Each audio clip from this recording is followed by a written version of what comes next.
Et on démarre avec cette première image à propos du séisme au Népal et un bilan qui ne cesse d'augmenter chaque jour. Il y aurait désormais plus de 4300 morts et des dizaines de milliers de blessés. Sur place, l'aide internationale commence seulement à arriver avec notamment des volontaires nordistes, pompiers et humanitaires du Nord-Pas-de-Calais envoyés sur les lieux du drame. Mais selon les premiers témoignages, les secours et les moyens manquent cruellement tout de même auprès de la population dans ce pays montagneux, difficile d'accès et très pauvre. Alors si vous souhaitez aider la population népalaise et les secours, vous pouvez envoyer votre don à l'adresse suivante, la Fondation de Lille, Népal. 99 rue Saint-Sauveur, boîte postale 667 59 033 Lille CEDEX ou sur internet le site fondationdelille.org. Ce drame et la question de l'aide internationale, c'est d'ailleurs notre question du jour Grand Lille TV Métropolis. Les organismes de secours ayant besoin de moyens et donc d'argent pour envoyer des équipes et du matériel sur place, ils ont besoin de dons. Pensez-vous apporter votre aide au Népal après ce terrible séisme? Comme d'habitude, on attend vos réponses sur la question du jour.net ou via les Facebook officiels Grand Lille TV Métropolis. L'autre information à la une de l'actualité nationale et régionale ce mardi, c'est les chiffres du chômage publiés hier soir. Comme d'habitude, ils sont malheureusement en hausse avec, dans le Nord-Pas-de-Calais, 267 563 personnes sans emploi au mois de mars.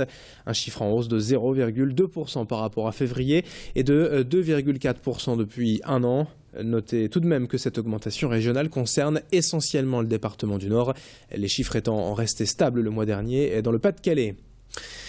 En image, l'actualité à présent, c'est nouveauté pour la saison estivale à l'aéroport de Lille-Léquin avec la compagnie Hop, filiale régionale d'Air France, qui continue son développement. Elle a présenté hier ses nouvelles offres pour les trajets court courrier en France. Depuis Lille, la compagnie propose 14 destinations, dont 7 tout au long de l'année. Et pour répondre aux nouveaux besoins de mobilité rapide des voyageurs, la société promet un aller-retour en prix d'appel à 49 €, plus des services en option en fonction de ses envies et de ses besoins. Avec l'été, de nouvelles destinations vont être proposées. Et dès l'hiver prochain, 3 vols quotidiens seront ouverts vers Marseille. On évoque toutes ces nouveautés avec la responsable de la compagnie, ces nouvelles offres, avec Hélène Abraham au micro hier de Pauline Lermite.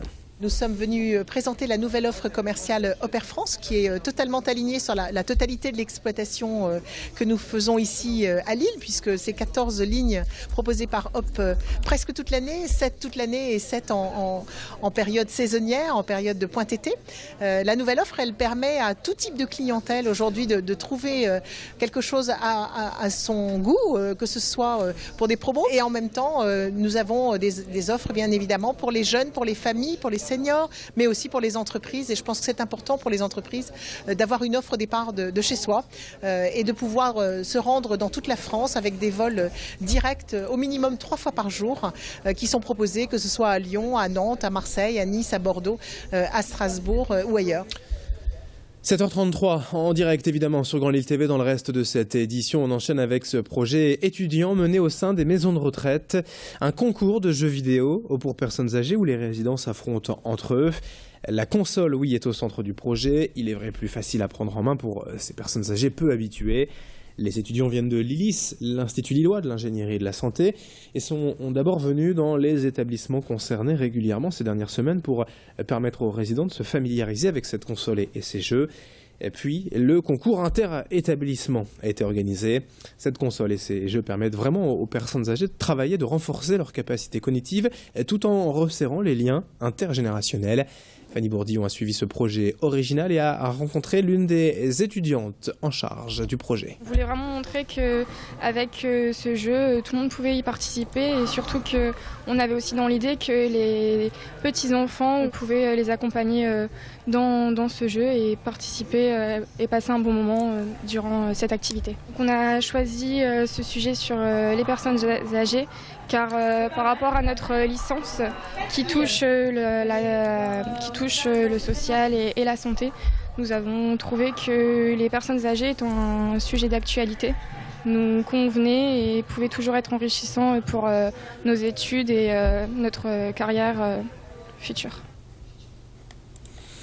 On termine ce journal avec la présentation de la troupe de Marie-Antoinette, cette comédie musicale présentée l'an prochain au printemps en 2016 à Paris. L'album lui est déjà sorti il y a une semaine et toute l'équipe autour du compositeur et comédien Didier Barbelivien était hier dans la métropole lilloise. Nous les avons reçus hier matin en direct sur ce plateau. Ils étaient hier après-midi en showcase en direct à Mona FM avec, vous la voyez ici, Karine Anton, mais aussi Slimane, Michael Miro ou encore Aurore Delplace, des noms que vous connaissez peut-être si vous suivez l'actualité musicale, notamment l'émission de télé TF1 The Voice.